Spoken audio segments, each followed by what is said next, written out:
અત્યારે અમેરિકાના ખૂણે-ખૂણેથી એક એવી ખબર સામે આવી રહી છે જે સાંભળીને ગુજરાતીઓના હોશ ઉડી જશે.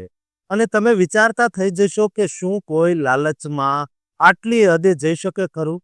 એક એવું ગુજરાતી કપલ જેણે ડોલર કમાવાની લાલચમાં અમેરિકાના કાયદાને અંગૂઠો બતાવ્યો અને કરોડો રૂપિયાના સોનાની હેરાફેરીના સ્કેમમાં ફસાઈ ગયા. 1 ટનથી વધુ સોનું અને $150 મિલિયન આ આખો ખેલ કેવી રીતે ખેલાયો અને કેવી રીતે આ દંપતી પોલીસના સકંજામાં આવ્યું તે જાણીને તમે ચોંકી જશો.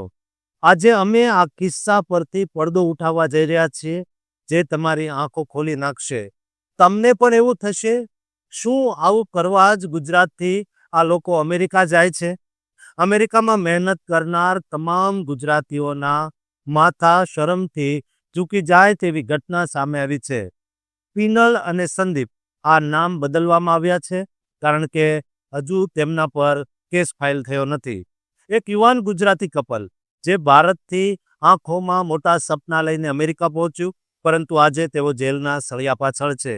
પિનલ લગભગ 2021માં સ્ટુડન્ટ વિઝા પર અમેરિકા ગઈ હતી, જ્યારે સંદીપે 2023માં કેનેડાની બોર્ડરથી ગેરકાયદેસર રીતે ઘૂસણખોરી કરી અને આ મુસાફરી પાછળ તેણે અંદાજે $1 કરોડ ખર્ચ્યા. આ બંને અમેરિકા મેક્સિકો બોર્ડર પાસેના એક રાજ્યમાં રહેતા હતા, જ્યાં પિનલના વિઝા પૂરા થઈ ગયા હતા અને સંદીપે આશ્રય માટે અરજી કરી હતી. એટલે કે બંને પાસે કોઈ કાયદેસરનો દરજ્જો નહોતો.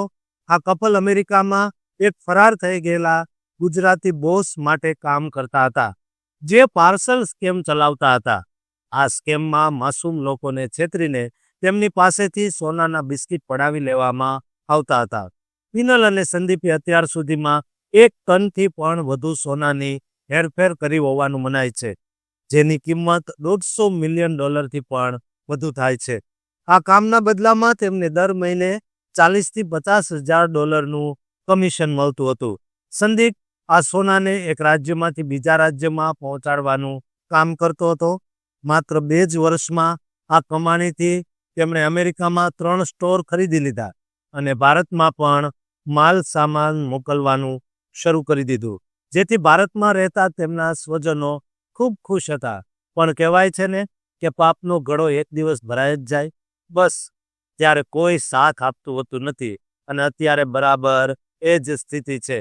મિત્રો, જ્યારે આ લોકો કૌભાંડ કરીને મોજ મજા કરી રહ્યા હતા, એશો આરામ કરી રહ્યા હતા, ત્યારે તેના પર કોઈ નજર રાખી રહ્યું હતું અને તે બીજું કોઈ નહીં પરંતુ અમેરિકન પોલીસ આ બંને પર ગુપ્ત રીતે વોચ કરતી હતી. જાન્યુઆરી 2026માં પહેલા સંદીપની ઇમિગ્રેશનના કેસમાં ધરપકડ કરવામાં આવી અને ત્યારબાદ પિનલ પણ પકડાઈ ગઈ.